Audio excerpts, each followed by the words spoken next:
You guessed it, another World Coin Hunt.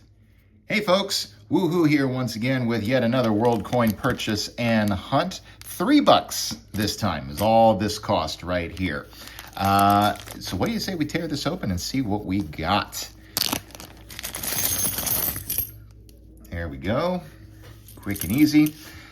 Like I said, $3 for this entire thing, and there's some stuff in here that I think you folks will find pretty interesting, including this right here, but I'll save this one for last. I'll put that right up there. And I'm going to start with this little bit right here. Now, there are 30 coins in here, so like I said, at $3 each, or $3 total, I should say, this effectively came out to 10 cents a coin. We start here with probably what's rapidly becoming one of my favorite international coin designs, this Irish pound from 1990. And remember from my video on pre-Euro currencies that Ireland is one of the few countries that still accepts coins, pre-Euro coins that is, to convert into euros. So this is still worth about €1.25 if my math is about right. So that's pretty neat. Some stuff that, speaking of being used as money, this is just 500 won from South Korea, but myself and my family often go to Korea, so if I can pick it up at less than face value, which I did, I'll pick up whatever I can find.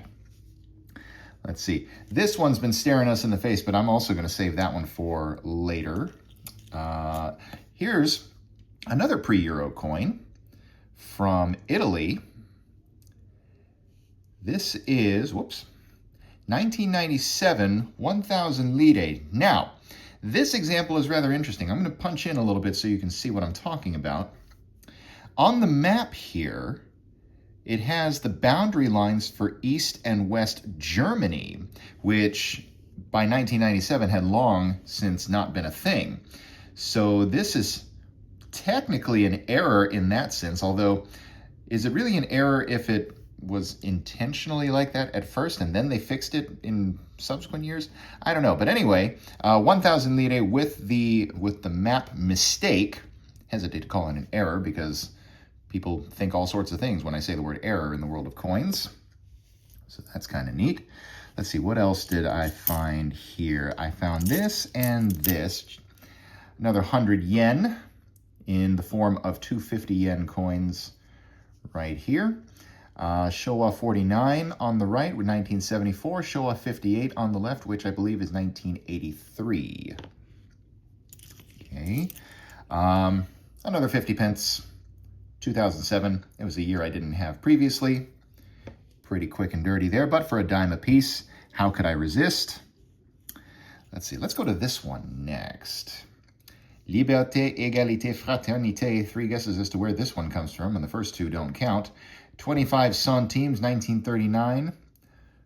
RF meaning République Française, France. I never noticed there was a little ornamentation in that cap up there because I think some of the other examples that I've gotten are too worn to even see that. But 1939 in this kind of condition, I could not resist. Another thing that can still be used as money today, 20 crowns or 20 korun from 2012 from the Czech Republic. This, I think, believe it or not, exchanges for about $1 in face value even now. So that goes some way towards paying for this lot. This was an interesting coin. $1 from Jamaica, 1990. I've not seen this thick $1 coin before with an edge inscription. Bank of Jamaica, as you see around there, with Sir Alexander Bustamante on the other side. So I'd not seen this thick $1 coin before. I'm so used to seeing the really tiny ones. So that was interesting to see. Something else I picked up. Another French coin right over here. Not anything terribly remarkable, except it's a 2 francs, 1997, and it's a denomination I did not have before. Let's see. We saw a couple of Danish coins in the mix. This 5 kroner from Denmark, 1990. This has some decent face value behind it, too. I want to say about 75 cents, if my math is mathing. And we had another Danish one here, a 1 krone, whoops, a 1 krone from, what year is that one? 1992. So 6 Danish kroner altogether. Nice to see there. And let's go to this one here. Now, Belgian coins are nothing new to my collection. A 5 franc from 1994 rather, with the Dutch text down there. But I did not have pre-Euro Belgian coins with Albert II on the obverse there.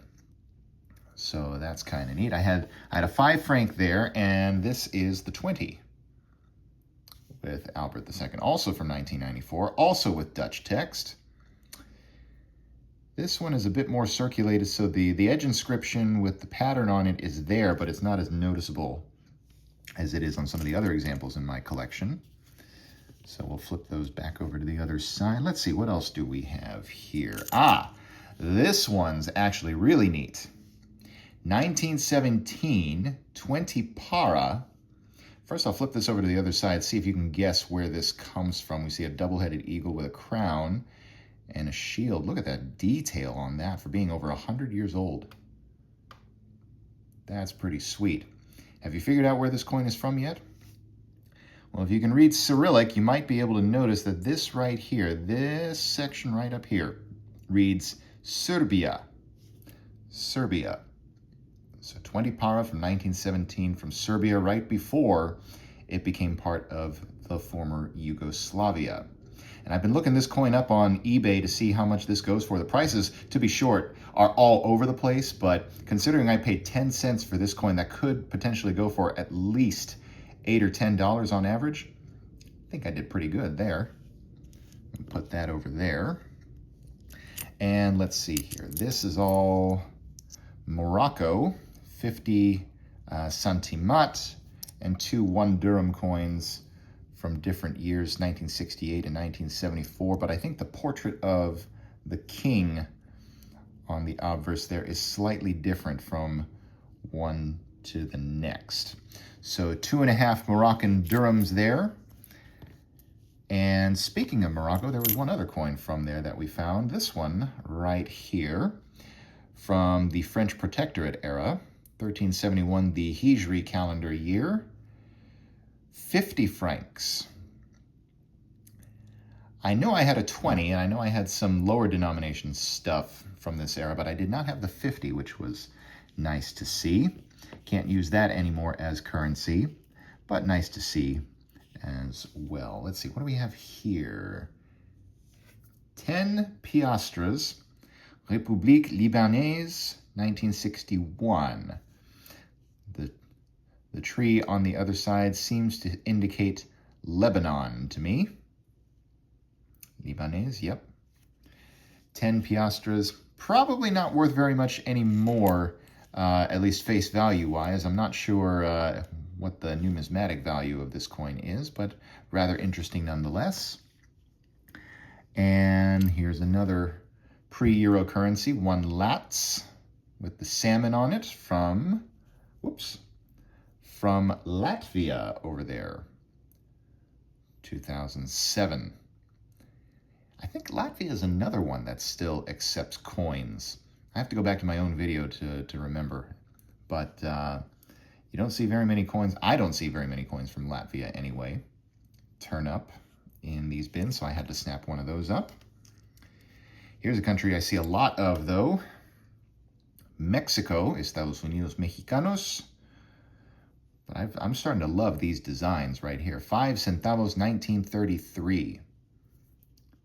Just a nice big chunky piece of copper right there. I like that. Let's see, what else can I show you here? This big old coin right here from Ghana, Freedom and Justice, with what I believe are cacao pods on a tree there. This is 50 pesewas from 1979. I don't think this is the one that's, I don't think this is the Ghanaian CD that is still circulating nowadays, but this is a denomination that I did not previously have. It's just satisfying to pick up a big old coin like that. Let's see, some other stuff here. 2 coins here from Ecuador. The 5 and the 10 centavos from the year 2000. We see here Juan Montalvo and Eugenio Espejo. Espejo is no stranger to Ecuadorian coins. These are minted to the same specifications as US 5 and 10 cent coins, as they use the US dollar over there, but have their own coinage, which I thought was rather neat to see. I've picked up a 25 and a 50 cent coin from Ecuador at this shop before, so it had those to help complete the set. Here's another rather large coin. Indonesia, TB Simatupang, I guess. 500 rupiah 2016. Indonesia is one of those countries where you have a lot of their currency, but it's not worth very much. But it's a denomination and a type that, well, it's a type, I should say, that I don't have. So I'm always looking for that, if nothing else, to feed the coin dictionary. Now, this one ordinarily I would not have gotten because of the spot on the front there, but we see it's Harald V from Norway, 10 kroner from 2002. And this coin has a face value of something resembling $1. And were it not for the spot on the front, it'd actually be a pretty good condition coin. But I'm picking this up mostly for its face value, if nothing else. That was neat to see.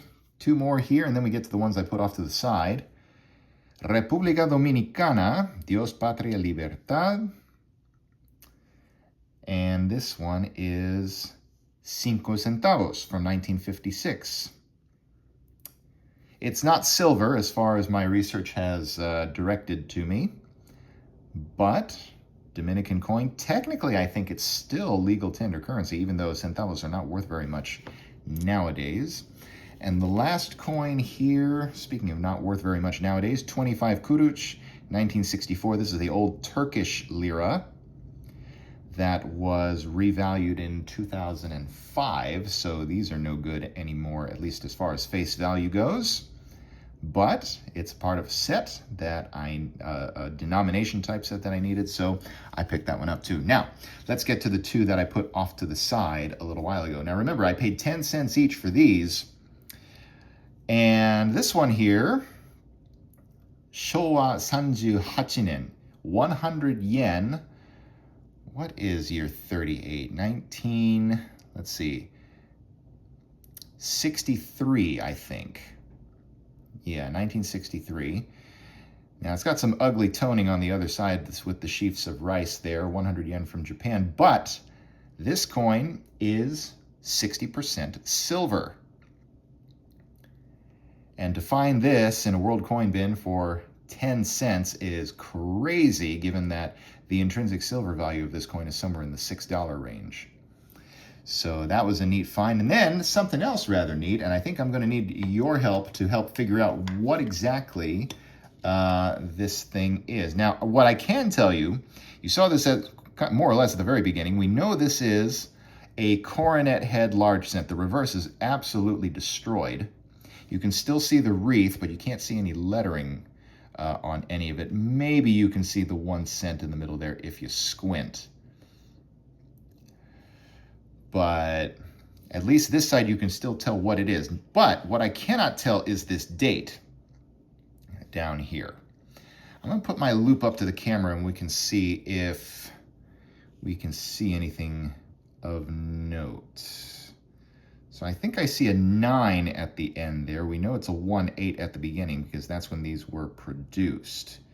But what that third digit is, I could not tell you. There's a few things we could probably hint at it being, given that these were usually produced in the first half of the 19th century. It's probably either 1819 or 1829, maybe 39, but I don't think they made the coronet head cent that far out. But it does look like there's a bit of a flat section to that third digit, which makes me believe it's a 39, but it's too inconclusive to tell. I don't know if you can see anything with this camera work right now, but let me know down in the comments what you think the date on this coin is. I only have one other large cent in my collection, And the shopkeeper basically looked at this, and I showed him this, and I was like, I don't think this was supposed to be in the World Coin Bin. And he looked at it, and he saw how destroyed it was, and he basically said, if you want it, you can have it. So I took it because why the heck not? So in 18-something-9, American large cent was probably one of the more interesting finds in this World Coin Bin. But really, everything that you see here was a very nice find, I think. I think I did pretty well for $3, if nothing else, for the face value alone that I've already pointed out to those of you who have been paying close enough attention. But anyway, I hope you enjoyed this $3 coin hunt, and I'll see you next time when I've got some more world coins to show you. I'll see you soon.